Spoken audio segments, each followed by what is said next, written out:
Hi, good afternoon. This is Adam Taylor with the ITS Group.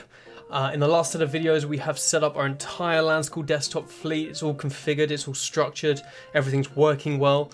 So the next thing we're going to look to do is add some mobile clients into that. Obviously, the three platforms that we support, Android, iOS, and Chrome, we're going to be covering all of them. We're going to start off with Android, it's the simplest. Now, if you have an MDM system, which I don't, then your life will be made a lot simpler.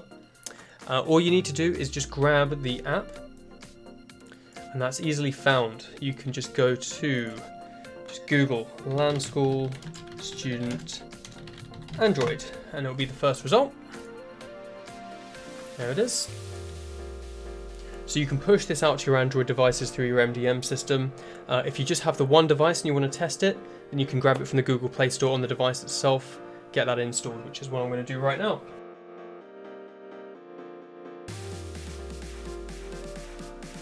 So I've got an Android tablet here. It's not the newest model, but anything running Android 5.0 or above is fully supported on our books. We're on Android 9 now, I think, the Pi build. So anything from the last 5 years should do you quite nicely. So all you want to do is just type in LanSchool into the Google Play Store. On Android, that's a single result. See here. And you just want to download that and install that, and that will load in. Once the interface is loaded on Android, you will be prompted to log in with your Google details if you have them. This gives you a nice little customization. It'll put your face on the screen, it'll use your real name. And the one thing we want to do is just pop that onto the connection server. And hopefully this is coming through. The connection server IP goes into the top field. The bottom field is the port, that stays the same. Using an MDM, you can define those settings. Other than that, there is pretty much nothing else to do on the client side. That tablet is now set up and onboarded, which means if we go to the tech console, you should now see it. There it is. And there we go. Take a closer look. And we can see it in all of its Android glory there. Beautiful.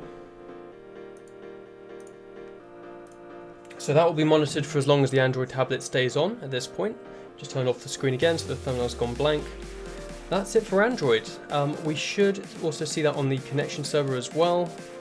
Yep, there it is, it's checked in and it's carried through my registration, my login for Gmail. This is a nice companion if you use G Suite. You can have Chromebooks as your laptops and Android as your tablets. They both use the same login, they can both be controlled through G Suite, and they both have integration with LanSchool, so it's a good pairing. That's it for this video. Thank you very much for watching. I hope you found it useful. We are going to be now moving on to iOS, which has two apps, and we'll be covering that for both the teacher and the student in the next video. Please give us a like and a thumbs up if you enjoyed, and we'll see you on the next one. Thanks.